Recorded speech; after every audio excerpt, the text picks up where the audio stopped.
Hi Gemini, welcome to your May 2024 Astro Tarot Scope with me, Raphael from Reydiant Reality.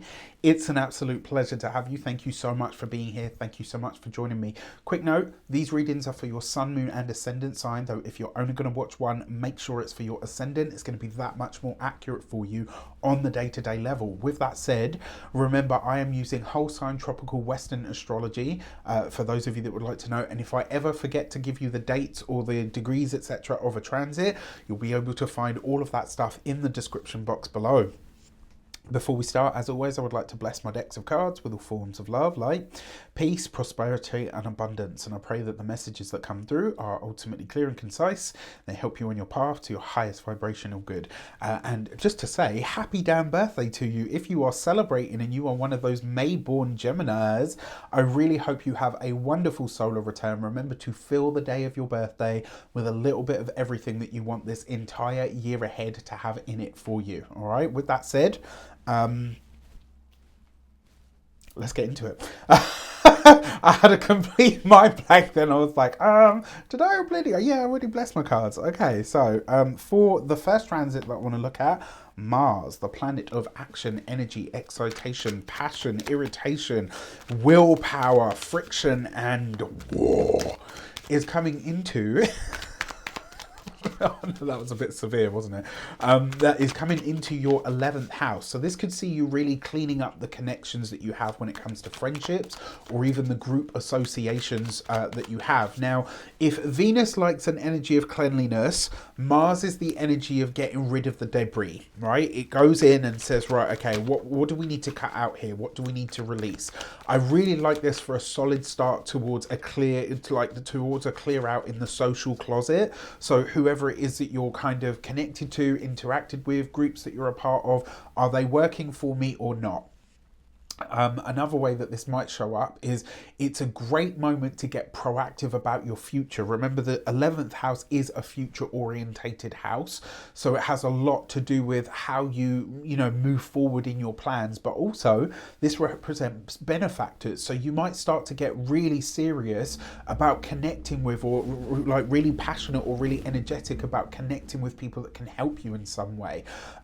Because Mars for you also rules your 6th house, this might see you getting really serious about your day-to-day habits, patterns, routines, like your grind, in order to fulfill like whatever it is that you're trying to achieve in the future. So it's like you're starting to optimize, you're paying attention. If you didn't see the universal 8-year video, every year I put out a video that talks about the numerology overview for the year for everybody, and we're in an 8-year.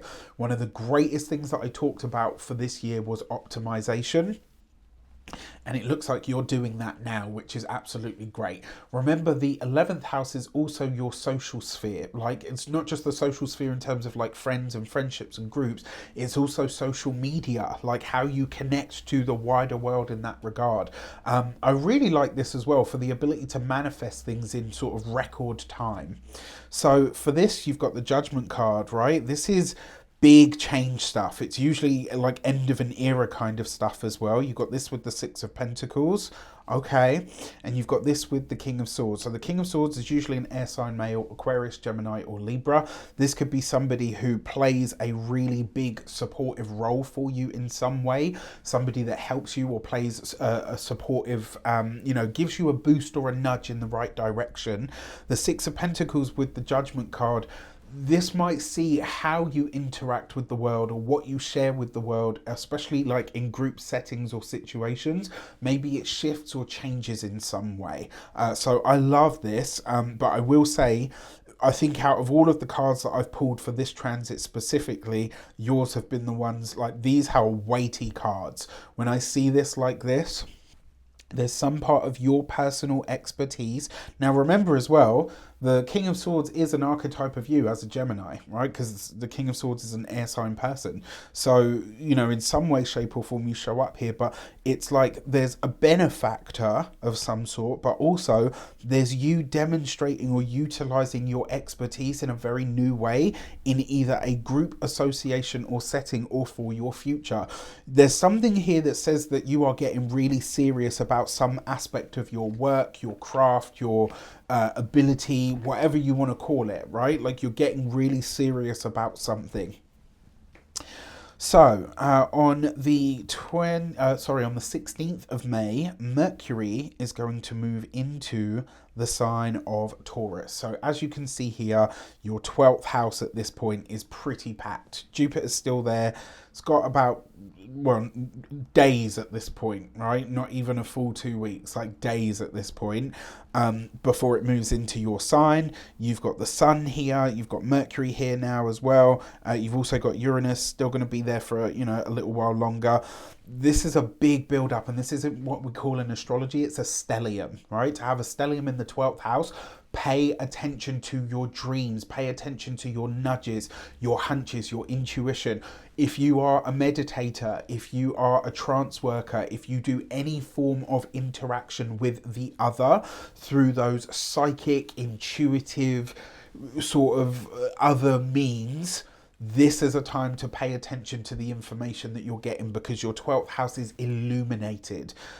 Jupiter in the 11th on its Jupiter in the 12th on its own is already very good for this, because it expands, it removes the boundaries between you and the other world, right? So pay attention to that. This could see you a lot more reflective, really reminiscing on things, like all things past in some regard. It could also see you begin to solidify and embody your own personal collection of memories. And what I mean by this is, it's like you start to take all of the things that you've learned over a lifetime and you start to really put them into practice now. Maybe you're reconnecting to places and people that you've lived before, spending time with parents. That's very possible. Your own soul and psyche in really powerful ways now. It's like you start to understand your own nature, you know, more than maybe you ever have before, which, you know, really, like as they say, like to know the universe, you must know the self, and to know thyself is to know the universe. When you really map your own inner world, your ability to grasp and understand and actually affect things outside of yourself is that much more amplified as well. The 12th is a very psychic energy, so you could be dreaming a lot, communicating with past loved ones, you know, at this time. I wouldn't be surprised as well if some of you take a trip or a retreat or some sort of pilgrimage at this time. It's all very, very possible. For this, you've got the 10 of Pentacles. So look, I love this. I love this because it's like whatever information you're getting from the other, you'll be able to bring it directly to the ground. You'll be able to make it tangible in some way. You'll be able to make it real. You've got this with the Knight of Swords. Okay, so it's going to be a busy old time. And you've got this with the Ace of Pentacles.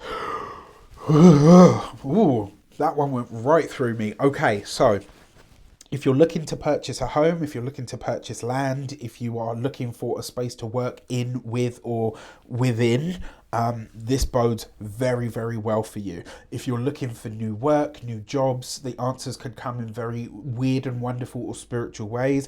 For those of you that are traveling to what you would consider a sacred or at least a venerated site in some way, shape or form, this is a really good time to do so, especially if this is a place that you either have a history with or have been to before. Now, outside of all this, let's talk about legacy. Right, this is a powerful moment. I think for a lot of you, this will be where you start really communicating things in a way about how you really are moving forward. That Mars in the 11th is setting the stage for the future plans, but it's this stellium, I think, that's going to really get you to bring it all to ground. Even though the 12th is very hidden, it's intangible, you've got Taurus there, which means whatever information and stuff you get, you'll be able to bring it to ground in some way. And we can see that reflected in the cards, right? I actually love this triplet.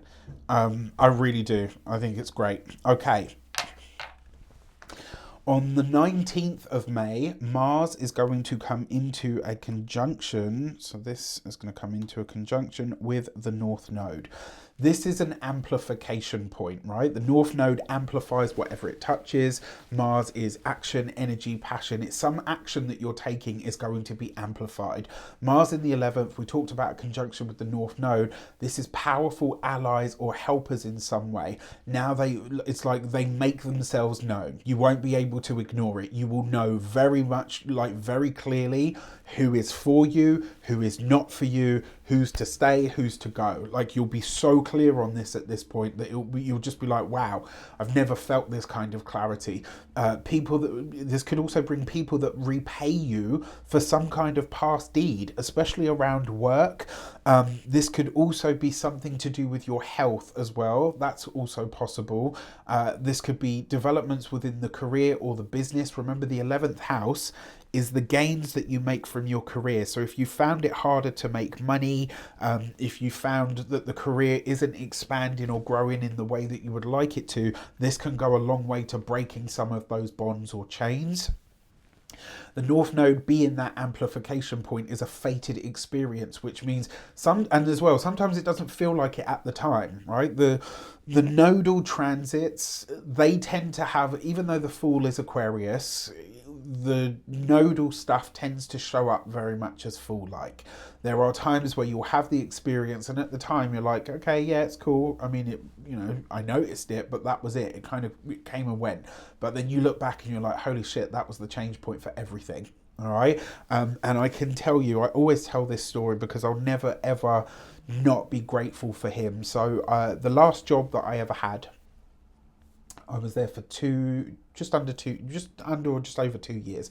Best job I ever had. I absolutely loved it. And truth be told, I was fucking good at it as well, right? I had a whole bunch of problems with the people that I worked with, which was a real shame.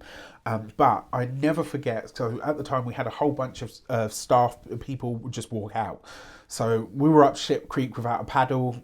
I had a little bit of knowledge and information and stuff that I could pass on. And I was like, we need to keep these temps. We went through so many of them. And I was like, right, okay, we need to keep them. I'm going to do whatever I can to make sure that we keep these people and the ones that are good, right? And I'll never forget, I met this, one of the temps was this young, like super young guy. He was only like 18 or 19. No, I think he was 20. But he was smart. Like really smart, and not like book smart or like, oh, I got 12 A's for my GCSEs, like not that kind of smart. Like he was world smart, savvy smart, and there were so many things that he helped me with my channel, with my business and whatnot. Like I don't think I would be here without having met that person. That was a nodal transit for me. Right, I can't remember I'll have to go back and have a look at it to see which planet it was activating the node. But my eclipse cycle was happening as well. It was Aquarius Leo cycle of eclipses. But I remember thinking to myself, and the more I think about it and the more I see these show up in the world, the Fool card has a lot to do with the nodes. It really does. And one day I'm going to go into that. I might even make a separate video about it, or maybe even delve into like creating a mini course. Anyway, I digress. I love this for you. I think it could be great. For this, you've got the Tower card. Is it going to be disruptive? Possibly. Probably, actually, as the Tower. You've got the 9 of Pentacles, and you've got the Strength card, right? Daring to sit still, to stop and smell the roses, right? Being okay with things being good. Being okay with new things, new people, new places, new energies coming into your world and breaking with what you've done up until now.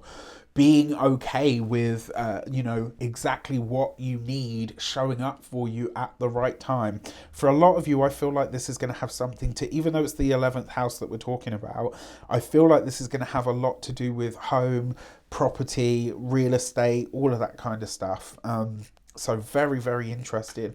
Another way that you might see this as well, for those of you, when it comes to your physical health and vitality, obviously I'm not a doctor, I can't give you medical advice, but look after yourself health-wise, right? Your body will be your messenger at this time. Now, that being said, speaking of tarot cards and all the rest of it, if you want to learn to read tarot like me, you want to spend 12 weeks with little old Rafi, if you would like to spend 12 weeks every single week on a Sunday, But you get 5 bonus videos, you get more PDFs than you can shake a stick at, you will get client demos, I give you everything that you need literally to go from foundation to intermediate.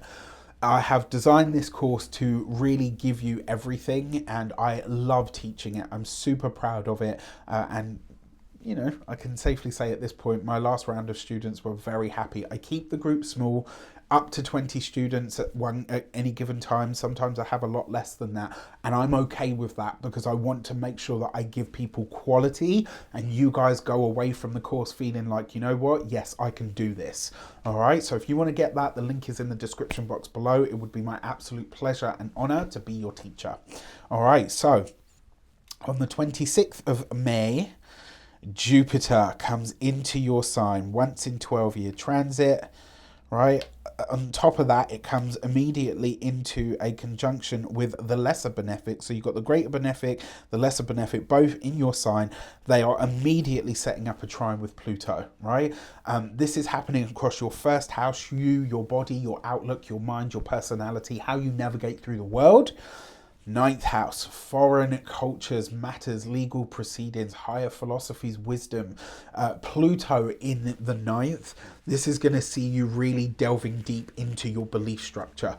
What do I believe and why? And so these guys coming into a trine, this is a brand new cycle of this Jupiter energy for you, right? It rules your relationships with others on a one-to-one basis, and it also rules your career. So working with people on a one-to-one basis is one of the ways that you might go from here.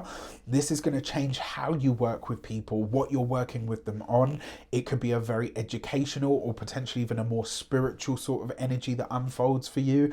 And I will say with this, remember that this transit of Jupiter moving through your first house, that's going to last a year, but it sets up really nicely. It comes straight into a conjunction with Venus. That's going to be beautiful.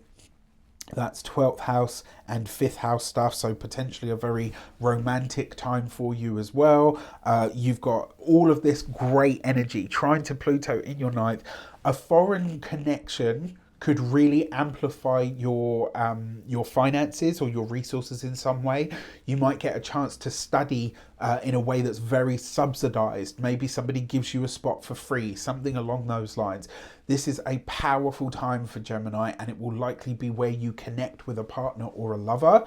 If you're single, if you're partnered already, this could just enhance the relationship that you've got. You are super attractive, super magnetic right now, so milk it. And on top of that, Venus here in your first house is helping your talents shine through. There's the pleasure of romance, right? Communication, and also of being able to shapeshift. Like, hell yeah. All right. Now, you got the 6 of Wands, the Magician, which is literally you, and there's the Fool, right? Fook me. As a triplet, you just couldn't ask for any more. This is victory and success of you coming into your own, going into brand new places, spaces. This is some great big amplification of who you are. It's recognition for the talents and the skills that you bring to the table. It's you finally starting to move forward in a way that feels aligned to you. Saturn in the 10th, be damned, right? I am so here for this. This is also, because remember, Jupiter represents powerful people, benefactors, protectors in some way. This is you coming into contact with somebody who is either very well known in your industry or someone who really has the ability to help you move forward in some way. I love this for you. Like I couldn't say enough good stuff about this transit. I don't know if I did I? Yes, I think I did Mercury, your ruling planet, coming into Taurus. No,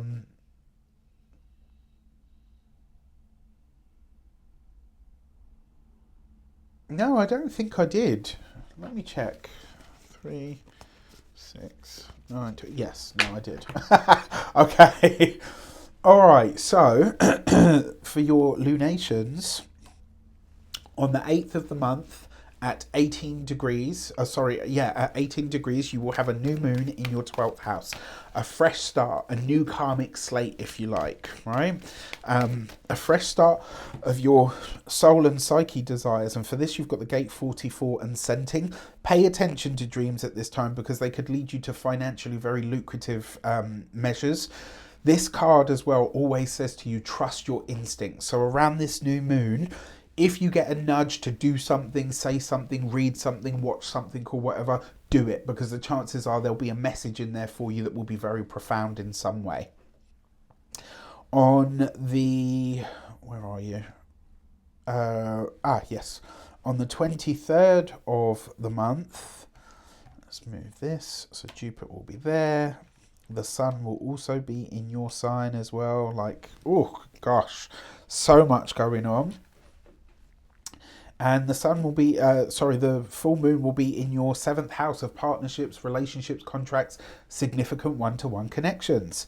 For this, you've got the gate 50 and responsibility. And so the message behind this, with the gate 50 and responsibility, it's really starting to understand where you are a keeper of mysteries, knowledge, wisdom, where you are the keeper of your family, where it is that you are being asked to be a leader, where it is that you are really being asked to step up in some way.